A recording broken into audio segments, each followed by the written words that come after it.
কচুরলতি রান্না করা খুবই কষ্ট, খেতেও ভালো হয় না, গলা চুলকায়। এভাবে একবার রান্না করে খেয়ে দেখতে পারেন, কচুরলতির ফ্যান হয়ে যাবেন।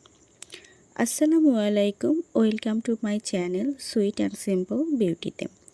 আজকে আপনাদের জন্য নিয়ে এসেছি কচুরলতির সাথে ছোট চিংড়ি।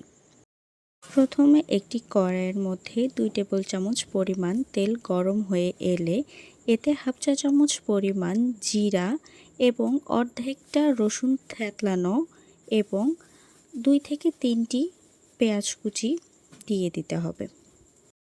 এরপর ভালো করে নেড়েচেড়ে ভেজে নিতে হবে যতক্ষণ না পর্যন্ত পেঁয়াজ রসুনগুলো নরম হয়ে আসে।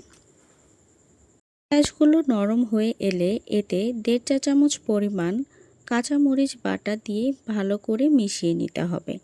এরপর এতে 1.5 চা চামচ পরিমাণ লবণ, 1 চা চামচ পরিমাণ ধনিয়া গুঁড়া এবং 1 চা চামচ পরিমাণ হলুদ দিয়ে অল্প পানির সাথে মিশিয়ে নিতে হবে।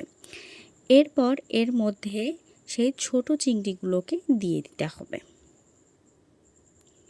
ভালোভাবে নেড়েচেড়ে চিংড়িগুলোকে এর সাথে মিশিয়ে নিতে হবে।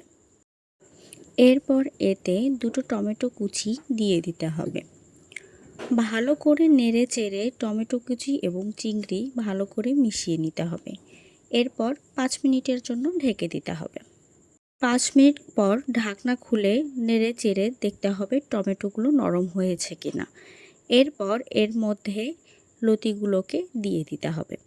আমি এখানে লতির সাথে আলু লম্বা করে কেটে নিয়েছি। এরপর সবগুলোকে ভালোভাবে মিশিয়ে নিতে হবে নেড়েচেড়ে।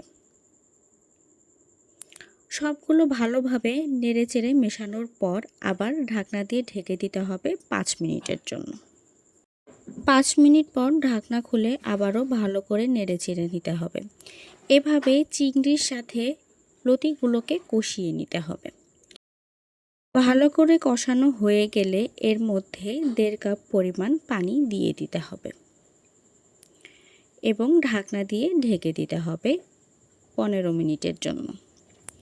15 মিনিট পর ঢাকনা খুলে চেক করতে হবে এর মধ্যে পানি কতটুকু আছে। এরপর এর মধ্যে ধনিয়া পাতা কুচি দিয়ে আবারও ঢেকে দিতে হবে 5 মিনিটের জন্য। 5 মিনিট পর ঢাকনা খুলে দেখতে হবে এর পানি শুকিয়ে গেছে কিনা। না শুকালে কিছুক্ষণ রেখে পানিটা শুকিয়ে নিতে হবে।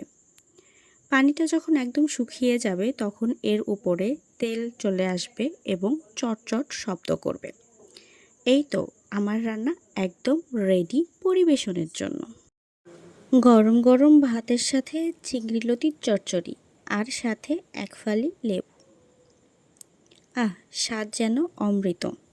চ্যানেলটির নামের পাশে থাকা সাবস্ক্রাইব বাটনে ক্লিক করে পাশে থাকা বেল আইকনটি বাজিয়ে দিন।